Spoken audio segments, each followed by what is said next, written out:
All right, everyone. Hello, and welcome to our very first live Chalk Talk of this semester. I'm really excited to be here tonight to talk to you all, or actually the panel will talk to you all about how we're using sport technology and analytics in sport now. So to start us off, I'm just going to turn it over to our panel and have them introduce themselves and give a little bit of a background on what they do in the industry and kick us off. So Matt, go ahead. Sure, I'll start off. I'm Matt Manocherian. I teach gridiron analytics and formerly taught basketball analytics here at NYU. And gridiron analytics is a fancy way of saying football analytics, but it's confusing if it might be soccer that way, so gridiron.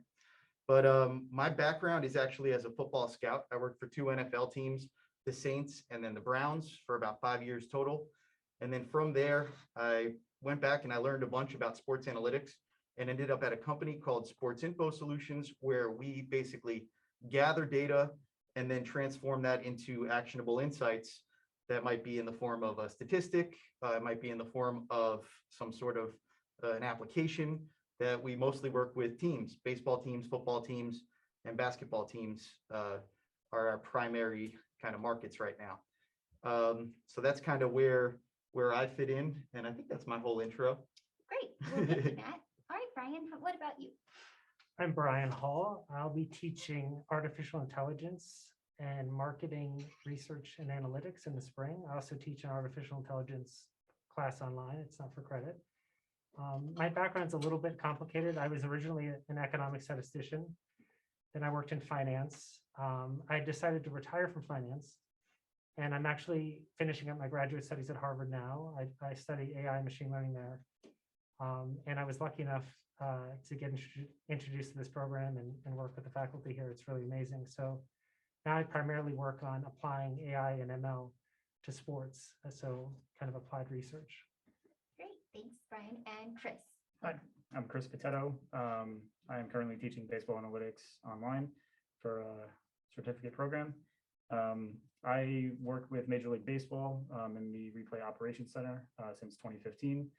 I help supervise the replay administrative staff. I'm involved in the decision-making process of when calls on the field are challenged and when they're brought to replay, but also most of my time is spent collecting all the data related to those reviews, related to games, and kind of maintaining that data throughout the year. We use different programs to collect that data as well as create data visualizations. But just being a passionate student of baseball, I've kind of paired my education at NYU in the graduate program with my work experience to help create this course. So excited to be here and talk about it. So Great. Well, before we get started, I just want to say for those of you in the room, if you have a question at any time, don't hesitate to raise your hand and we'll filter in the questions as I ask them as well. For those online, the Q&A function is open to you. So if you have questions, please feel free to type them in the Q&A and we'll get those typed into the panel as we go along. So my first question to all of you is, so we have a lot of students in the room and we talk a lot about just analytics generally, but can you really describe the key differences between in-game analytics and business analytics as they relate to maybe what you do in sport or research you might be doing as well? Yeah, I can start off. I mean, pretty much what I work with is purely on the on-field side of the analytics calculation. So everything that really I'm used to from when I was working with teams, or now what I'm doing as we sort of are consultants that work with teams, it's pretty much completely on the sports side of the equation, whether that be trying to properly value a player or understand what a draft pick might be worth in a couple of years, doing predictive things like that. It'll kind of run the gamut in terms of the sorts of analysis that we'll do, but it really stays pretty segmented as far as at least my visibility goes in terms of I don't see much of the business side at all. When I was with teams, it was pretty segmented there. And a lot of the information that we're gathering might have business applications, but if it does, we're sleeping on that. Brian, your class is kind of probably going to be focusing more on the business side, so maybe you can give a little bit of detail there. Yeah, I was thinking that. Essentially, if you think about the tech companies now, the most powerful companies in the world have essentially built their fortunes using AI and ML algorithms. So what does that mean? Essentially, it means acquiring consumers. It means predicting what consumers will buy and using that information for advertising purposes or to sell them products directly. So the sports industry will similarly be disrupted by this trend. They're going to use algorithms based on AI and ML to try to, I would say, fend off competition, right? There's a lot of competition for people's eyes and time now. And if they can better understand their consumers, their fans and prospective fans, then they'll be able to increase revenue and viewership of their sport. So that's a way of looking at kind of marketing analytics from the business side. And Chris, how about you? What are you doing at MLB? In I would say the analytics in-game application in general, and I watch a lot of baseball in the replay center. We're watching, 15 games a night, and you just see day to day the in-game decision making being based on all the collection of data that they, throughout years and then obviously throughout the season. But it's impacting decision making on a pitch by pitch basis, at bat by bat, and it's just amazing how the game has kind of evolved over the years, and it's only growing. So If I could piggyback there, I think that's like a really great example of how we're talking about business versus in-game. Yeah, we're not going to be stealing as many bases because you have the in-game analyst saying that that's less efficient. But then also there's an element of how does that affect the quality of the sport that's on the field? How does that from a viewership perspective? So there might be people on the business side of the building that are looking at the same statistic, but in a different way. Just like we might both use machine learning approaches, but we might be using them to answer very different questions. So it's kind of like a big web. Absolutely. I just think a great example of that is, pace of game for Major League Baseball, how the game is slowed down because of the, pushing the ability to walk and get on base or hit home runs. That's just continuously get longer and longer. And now average game time is north of 3 hours. The World Series, every game is going to be 4 hours. So that's something that Major League Baseball as a whole is combating, year to year. How do we stick to the true principles of the game, but also speed it up a little bit? I wish you would do that. That's just my bias there. Yeah, I don't think you're the only one. So you guys are living this every day in various ways. How are you translating that into the classroom for the students to really try to understand not only the concepts and learning how to do it, but also the application that they'll do in the future? Yeah, I can start again. For a lot of what we do in my classes, it's really all based around giving you the opportunity to do research yourself. Because I'm a firm believer that the best way to learn something is by doing it. Sometimes the best way to learn it is honestly by teaching it. You develop a much deeper understanding of certain things when you have to explain it to other people.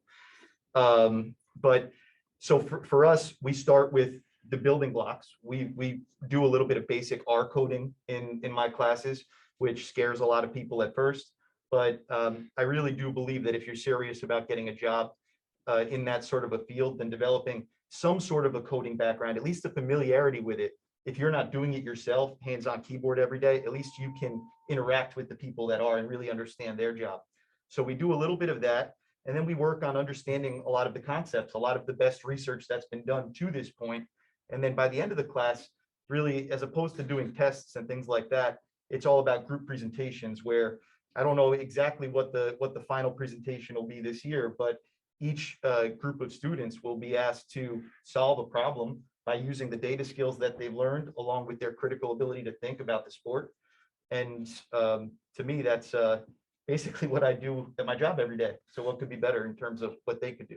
Yeah, absolutely. How about Brian and Chris? How about you? Well, AI and ML can be kind of intimidating. The first time I took a class in that, I was very afraid that I'd fail the class, right? So first and foremost, I try to kind of narrow down the scope of the class to be extremely practical, right? AI and ML could be very complicated if you're actually deriving mathematical formulas and you have to have that kind of understanding.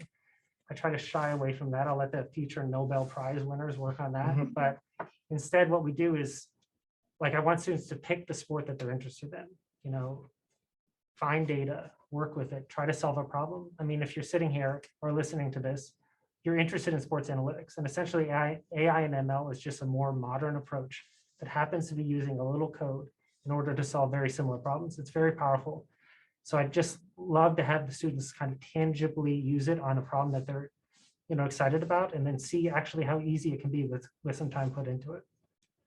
I think one thing that I want to drive home in my course is how impactful analytics could be to not only just player evaluation or anything like that, but also the business side of things, just the historical impact of analytics. I tried to come up with some fun assignments of, how who should win the American League Cy Young, who should, of the Hall of Fame ballot that we create, pick one and make a case. And analytics is now changing the course of baseball history in a lot of ways. And it also impacts teams on a year-to-year basis on who should they go out and sign. How much is this player actually worth, and how much should we be spending on this player on the open market? So it's just, analytics has such a huge impact across the entire game of baseball. I wanted to touch on a few of those throughout the course of the class. Excellent. I'm going to turn us back a little bit to the in-game analytics portion. We talk a lot about gathering the data and making sure we have access to it and everything. I don't know if students really fully maybe understand that piece of it. So I'm just wondering, what are some of the practical challenges you face actually implementing analytics on the court or the field, depending on the sport? If you want to start off? Yeah, start We'll off. reverse this time. I just think a general one is, the players' acceptance of all these numbers and analytics that are thrown at them, because there is a human aspect of all sports. So it's always a balance for teams to not overwhelm their personnel and allow them to kind of play and perform with a free mind.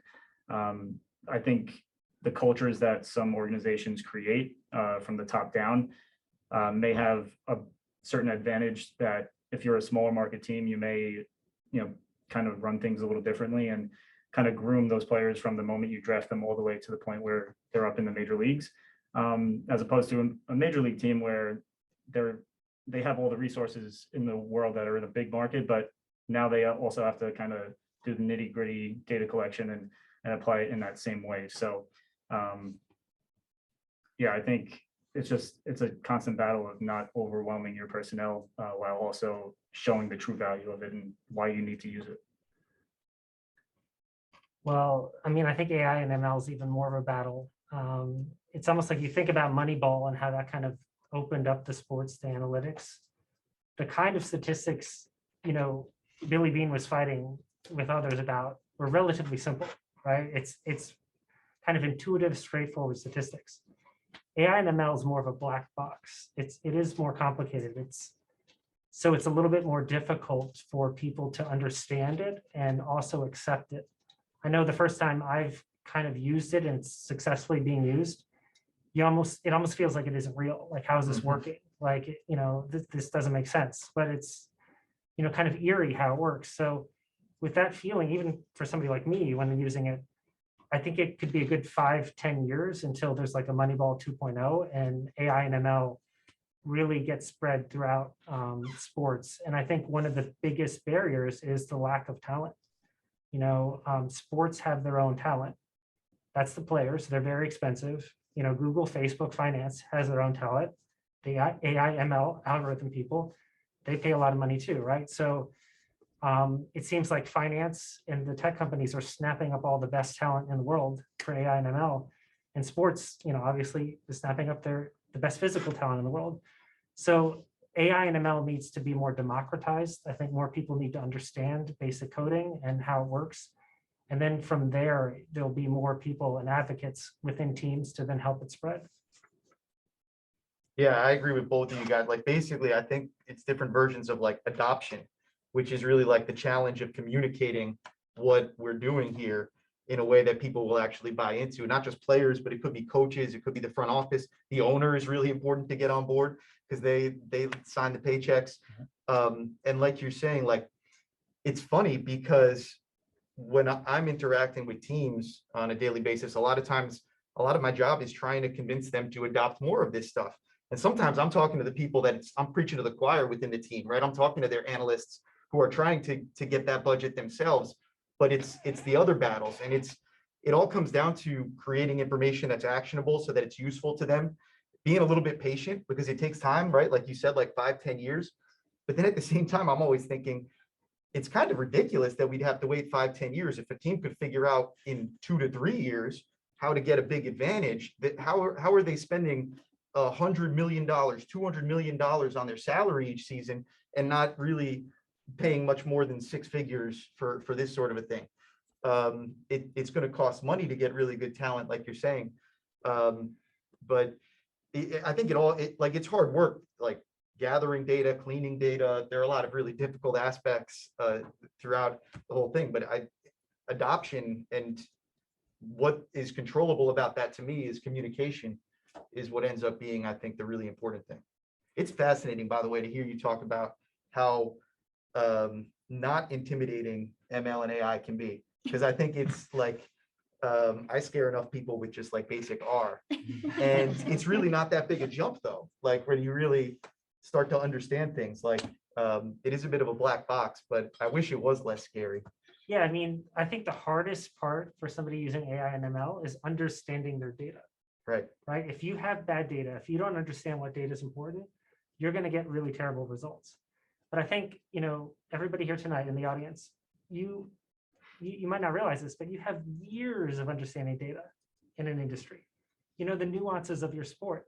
You really love it. So it's like that is the hardest part of the battle, having that fundamental understanding of data and how it can be used to solve problems. And then AI and ML is just a tool that you end up using. I'd like to throw in a whole nother layer that's happening because Matt's got a Whoop on. I usually have mine on as well. But there's this whole nother level of data that we can collect now through something like Whoop, which is collecting, heart rate variability, skin temperature, pulse ox, your oxygen levels in your blood, how well you're recovering from sleep. Not only recovering from sleep, but also the percentage of sleep that you get. So number of hours you need versus number of hours you get, and then actual recovery. So now we have, Whoops really getting in the game in terms of, getting themselves on athletes.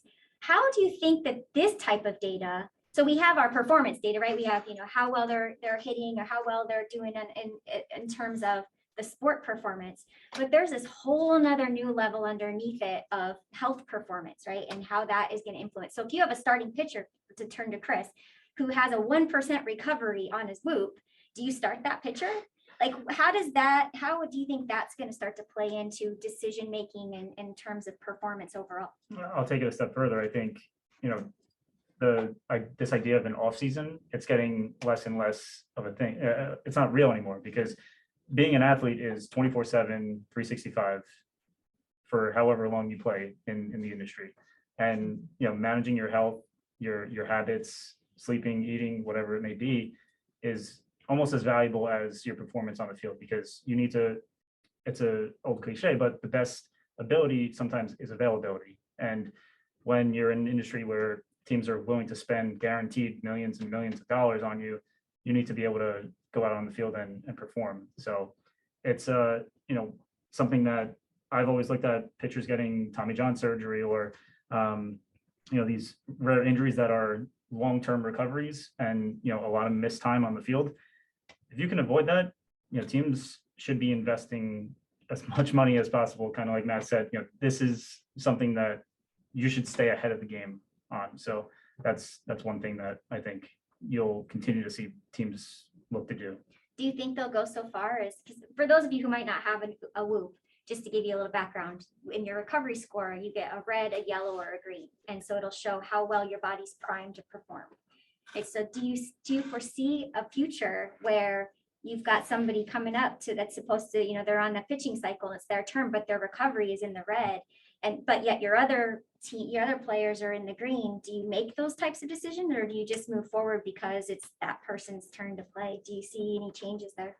I think, to stay on the pitcher example, it might be more of an impact like in between starts, because your workload in between to make sure that you can still go out every 5th day and pitch, I think, is the way that whether it's eliminating a side session or not throwing off flat ground or whatever in between starts, limiting that, especially as you get deeper and deeper into the season where you see attrition for everybody around the league, managing the player in that respect to make sure that they can show up and pitch on their turn throughout the rotation.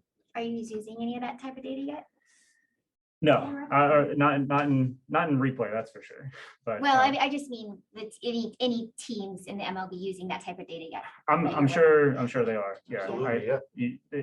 You have to, Yeah, you could probably speak to that a little bit. Yeah, there's the sports science is one of the really big growing parts of a lot of front offices. If you even want to call it front office, it's kind of somewhere in between the training staff and what would be traditional front office jobs. But sports science, really studying performance and taking a scientific approach to these bodies that are really valuable. That's what you're putting on the field all the time. So football, baseball, basketball, you name the sport, that's a big part of it.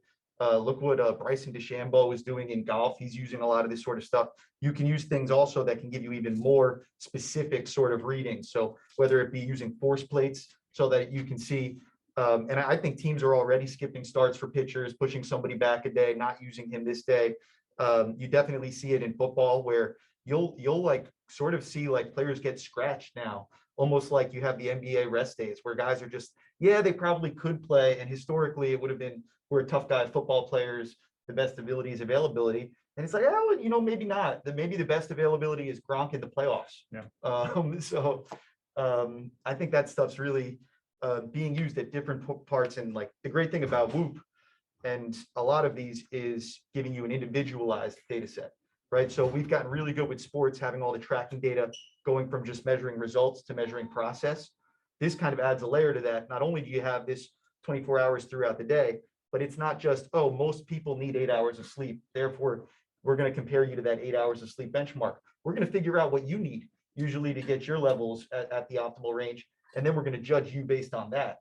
So that's, and machine learning plays a big role in how you balance out that individual from the whole population. But that's really powerful stuff. And they make it super easy, and they make it easy to just read it and communicate with it. I think a lot of people our age and younger take to that. Agree. Yep. The other, as we all know, the other complicating factor is the data privacy issues on this stuff, the ethical issues. Is that the team's data? Is that my personal data? And I don't know if that's a collective bargaining agreement issue or if that's a different type of issue, but how do you see that evolving over time? And which direction are we more likely to head towards? I can take that. I mean, I think one way to get around the data privacy issue is if you strip away personal identifiable information from the data, for example, a player's name, it's no longer, it's anonymous, right? So then it's not attached to somebody's identity, and then you can misuse it. So that's like a common way that, like, say, a data scientist would use to get around it. I think what's exciting is when a league sees the value in it. For example, the Premier League has the most advanced, I would say, biomechanical database. They've hooked up players since a young age during practice to kind of trace, to get different data points about how they're playing. They'll measure their strength before and after practice, their speed, things like that. And they're using this to now help predict injuries, right? So once we thought like injuries are just kind of a freak accident, something happens. Now I think the NBA is kind of catching on more with load management. They have a more formal term for it.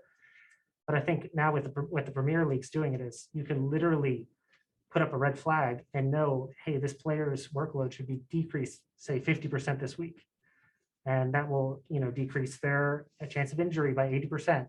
Like you'll soon be able to quantify these events so that they're no longer these seemingly random events, but instead like a fan could get to see their star player play the whole season, right? And not have like an NBA playoff kind of run amok because everybody's getting injured. Yeah, I wanted to go off of Vince's question about the data privacy. Basically, I guess this is for like Matt and Chris, but also Brian. My question is like, as far as like technology and sports science making inroads in in-game applications, like I feel like there's a solid push-pull between like, how do I put it? Kind of like like hiring like PhD level, like smart people that understand like the nitty-gritty aspects of like whatever I guess like field that you're going deeper into versus like technology investment, like which like what that push-pull in terms of investment and like how that relates to where things are kind of going, because I think like there's arguments for both sides, and I think like it's reasonable to say that they like grow together. And I'm just like curious where you see like more growth on like which side and why. So that's interesting. So I think I agree with your premise that it's important in both sides of things, like investing in both technology and in really smart people to leverage that technology. I think they have to go hand in hand, like one without the other, you're kind of undermining it. Where do you see more growth? I don't even know how I would think about that. I think they'll both grow a lot. If I was going to be invested in, like if I was going to buy stock in one or the other, I would probably be the technology itself, because teams have an amazing ability to find reasons not to pay smart people. They really, that's a strength of theirs, where they will spend money on stuff. Yeah. So if I had to say, based on where the economics have been historically, based on what I've seen, I'd say that. But yeah, I think in an ideal world, you're having those smart people do a lot of the digging on figuring out which of those technologies are really going to be the best, and it's kind of a self-fulfilling cycle there. And I think this goes back to the point about like, you kind of need to get the league to buy in, right? If the league buys in, they can spread around the costs. It's not about a team, having to hire that PhD individually, but it's like, if you can develop algorithms that would help the sport in general and can be applied, then I think that's the best way to do it. Well, yes and no. Also, sometimes teams want to have their own individual stuff so that they can use it as a Oh competitive yeah, advantage. yeah. Yeah. That, I definitely agree with, how to win a game, who to sign, things like that. Right. But things like concussions with the NFL, Right. Everybody like, pool that's in. a problem Yeah. for like, how do you get the youth to even play this game, right? Like, people are afraid of concussions, right? And if you can, quite easily build sensors into a helmet that can detect the speed of impact, how your head was jostled in a certain position, and then use machine learning to kind of pinpoint exactly like how bad was this injury, instantaneously. That's something that could be done in a few years and could actually greatly benefit the sport, but not necessarily help a team win. Right. NFL does some really cool stuff, by the way. They just did another one of their competitions where they had 3 helmet makers, like all kinds of, it's like X-Men sort of materials that they're putting in the helmet that absorb, like it's crazy what they're doing. So hopefully that gets safer and safer, because it's important. Yeah. All right, we have a question here, and then we have another question from the Zoom. So I'll go with the room first and then the Zoom. So we talked a lot about selection of the players and like drafting players and like player performance. So at what extent does the coaching style vary in like selection of those players, and like where do you think that there's the point where you know that this player wouldn't be playing good under this coach or something like that?